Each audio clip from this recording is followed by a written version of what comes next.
കുറേ ആയി നല്ല നെയ്മത്തി ഇട്ടിട്ട്. ഇന്ന് കുറച്ച് നെയ്മത്തി ഇട്ടിട്ടുണ്ട്. നമുക്കതുകൊണ്ട് നല്ലൊരു മുളകിട്ട് ഉണ്ടാക്കാം. മത്തിമുളകിട്ട് എല്ലാവർക്കും ഉണ്ടാക്കാൻ അറിയായിട്ടൊന്നുമല്ല, എന്നാൽ നമ്മളുണ്ടാക്കുന്ന രീതി ഒന്ന് കാണിച്ചു തരാനാണ് നിങ്ങൾക്ക്. നമ്മൾ ഏത് മീൻ കറി വെച്ചാലും മീൻ നല്ലതല്ലെങ്കിൽ കറി ഒരിക്കലും നന്നാവില്ലേ. അതെല്ലാവർക്കും അറിയാമല്ലോ. പിന്നെ എന്ത് മസാലക്കൂട്ടിട്ടാലും കറി നന്നാവില്ല. മീൻ എപ്പോൾ നല്ല പുതിയതായിരിക്കണം. ഇന്ന് കുറച്ച് നല്ല ഫ്രഷ് മത്തി കിട്ടിയിട്ടുണ്ടായിരുന്നു. പിന്നെ ഒന്നും നോക്കിയില്ല, അതുകൊണ്ട് മുളകിടാമെന്ന് വിചാരിച്ചു. ഇങ്ങനെയാണ് നമ്മൾ മുളകിടല്ലേ. നിങ്ങളും ഇങ്ങനെ തന്നെ ആയിരിക്കുമല്ലേ മുളകിടാറ്. ഈ ഒരു കറി മാത്രം മതിയാവും നമുക്ക് ചോറ് തിന്നാൻ. വേറെ പൊരിച്ചതോ കറവോ ഒന്നും വേണ്ടി വരില്ല. ഇത് അധികം കുറുകിയിട്ടൊന്നും ഉള്ള കറിയൊന്നുമല്ല. സാധാരണ എല്ലാവർക്കും ഉണ്ടാക്കാൻ പറ്റുന്ന ഒരു കറിയാണ്.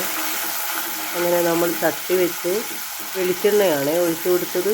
അതിലേക്ക് ഒരു ടീസ്പൂൺ ഉലുവ ചേർത്ത് കൊടുത്തു. ഉലുവ നന്നായി മൂത്ത് വന്നപ്പോൾ പിന്നെ നമ്മൾ കടുകിട്ട് പൊട്ടിച്ച് പിന്നെ ചേർത്ത് കൊടുത്തത് വെളുത്തുള്ളിയാണ്. 2-3 അല്ലി വെളുത്തുള്ളി ചെറുതായി അരിഞ്ഞ് അതുകൂടി ചേർത്ത് കൊടുത്തു.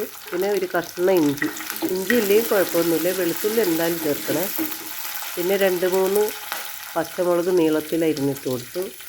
അതുകൂടി നന്നായി വഴറ്റി വന്നപ്പോൾ ഒരു സവാള നീളത്തിൽ അരിഞ്ഞത് ചേർത്ത് കൊടുത്തു. എല്ലാം കൂടി നന്നായി വഴറ്റണേ. ചുമക്കൊന്നും വഴറ്റേണ്ടതെന്ന് ആവശ്യമൊന്നുമില്ല. പിന്നെ ആവശ്യത്തിന് ഉപ്പ് കൂടി ചേർത്ത് കൊടുത്തു. പിന്നെ 2 തക്കാളി കൂടി ചേർത്ത് കൊടുക്കുന്നുണ്ട്.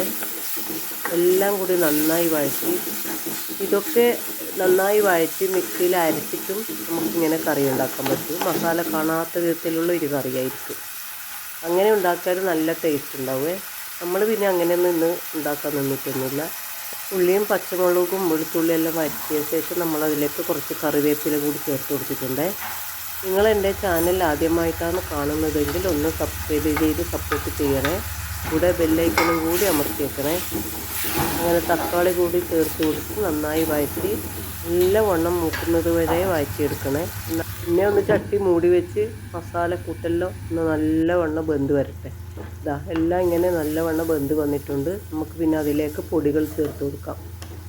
പൊടിയായിട്ട് നമ്മൾ ചേർത്ത് കൊടുത്തത് ഒരു 1/4 ടീസ്പൂൺ മഞ്ഞൾപ്പൊടി, പിന്നെ 2-3 സ്പൂൺ കാശ്മീരി ചില്ലി പൗഡറാണ്. അതാകുമ്പോൾ അത്ര എരിവൊന്നും ഉണ്ടാവില്ല. നമുക്കാർക്കും അത്ര എരിവിൻ്റെ ആവശ്യമൊന്നുമില്ല. അതുകൊണ്ടാണ് കാശ്മീരി ചില്ലി പൗഡർ മാത്രം ചേർത്ത് കൊടുത്തത്. അങ്ങനെ എല്ലാം കൂടി വീണ്ടും ഒന്ന് നന്നായി വഴറ്റി മൂടി വെക്കണേ. മൂടി വെച്ച് നന്നായി വേവിച്ചെടുക്കണം. ഏത് കറി നമ്മളുണ്ടാക്കുമ്പോൾ മസാലക്കൂട്ട് നന്നായി വെന്തിരിക്കണം. എന്നാലും ഓരോ കറിക്കും അതിൻ്റേതായ ടേസ്റ്റ് ഉണ്ടാവും. എങ്ങനെയെങ്കിലും മസാല ഇട്ട് കറി വെച്ചിട്ടൊന്നും ഒരു കാര്യമില്ല. എനിക്ക് ബീഫോ ചിക്കനോ എന്ത് കിട്ടിയാലും ഞാൻ അതിൻ്റേതായ രീതിയിലേ കറി ഉണ്ടാക്കും. ഒരു കറി മാത്രം മതി നമുക്ക്. കുറേ കറികളൊന്നും ആവശ്യമൊന്നുമില്ല. നല്ല കറിയെങ്കിലും ഒരു കറി മാത്രം മതി. അങ്ങനെ മസാലയൊക്കെ നല്ലവണ്ണം വഴറ്റി വന്നപ്പോൾ നമ്മൾ അതിലേക്ക് വാളംപുളി കുതിർത്ത് വെച്ചിട്ടുണ്ടായിരുന്നു. അതിൻ്റെ വെള്ളമാണ് കുറച്ച് ഒഴിച്ച് കൊടുത്തത്. എന്നിട്ട് വീണ്ടും ഒന്ന് നന്നായി വേവിച്ചെടുക്കണം. ഇങ്ങനെ കറി ഉണ്ടാക്കി അപ്പം തന്നെ കഴിക്കുന്നതിൽ നല്ല കുറേ സമയം കഴിഞ്ഞ് കഴിക്കുന്നതായിരിക്കും നല്ല ടേസ്റ്റ് ഉണ്ടാകുക. ഇങ്ങനെയൊക്കെ കറി ഉണ്ടാക്കിയാൽ നമുക്ക് എന്തായാലും ബാക്കി വരാറൊന്നുമില്ലേ.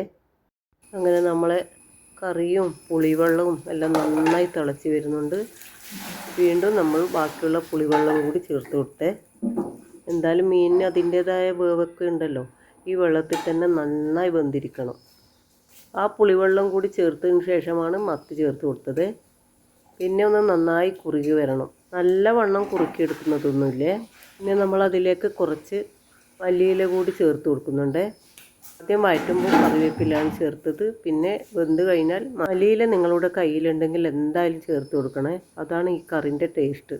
അങ്ങനെ നമ്മളെ മത്തിയെല്ലാം ഇട്ട് അതിലേക്ക് ആവശ്യത്തിന് മല്ലിയില കൂടി ചേർത്ത് കൊടുത്ത് ഒന്നുകൂടി മൂടി വെച്ച് നല്ലവണ്ണം ഒന്ന് തിളക്കട്ടെ. ഇന്നത്തെ നമ്മളെ വീഡിയോ ഇത്രയേ ഉള്ളൂ.